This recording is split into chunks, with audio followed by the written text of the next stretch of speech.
This is Austin Liddy Limits, where authors talk to authors about books and the craft of storytelling. Sponsored by Blue Ink Review, because typing "the end" is just the beginning. Find out more at blueinkreview.com.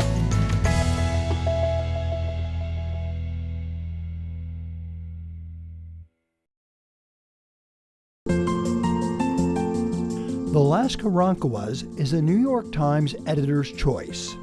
It follows the life of a woman whose grandmother claimed they were descendants of an extinct indigenous Texan tribe.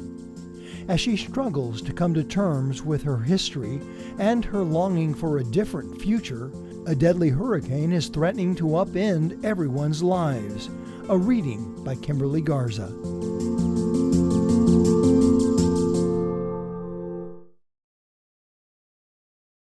So I'm Kimberly Garza, and I'm going to read a little bit from the very beginning of my novel, The Last Karankawas, which is a novel in stories. So this is from the opening story chapter called The Queens of Santo Niño.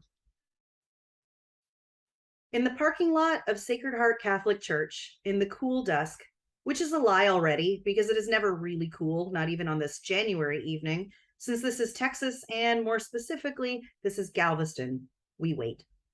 We stand on the concrete, ducking into windows of one another's parked cars to chat, or we sit inside with the AC blasting, or we lean against the walls and watch twilight draw shadows like a dark veil around the church.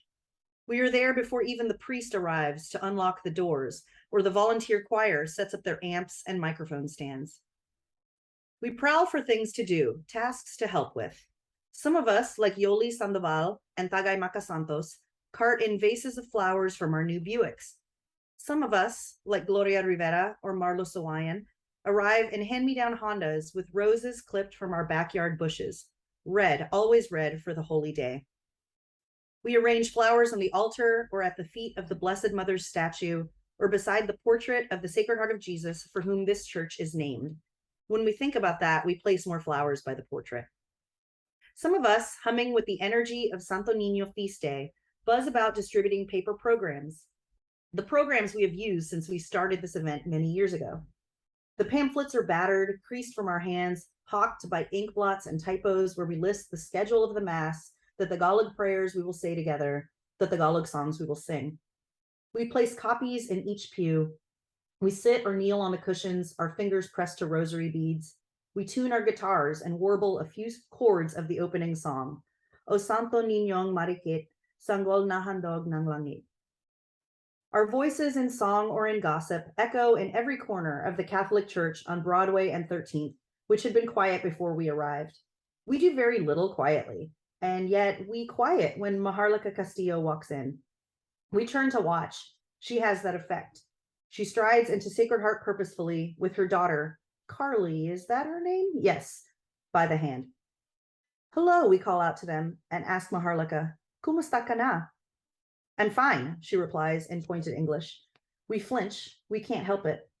Her English is sharp, intentional, a knife aimed at us. From her new crooked smile that shows teeth to this language she chooses in place of ours, she has built an arsenal. She wages war against us and the world.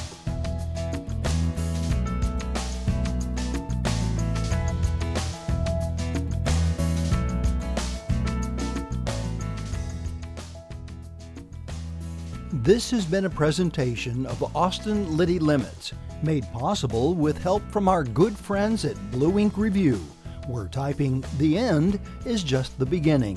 Find out more at blueinkreview.com.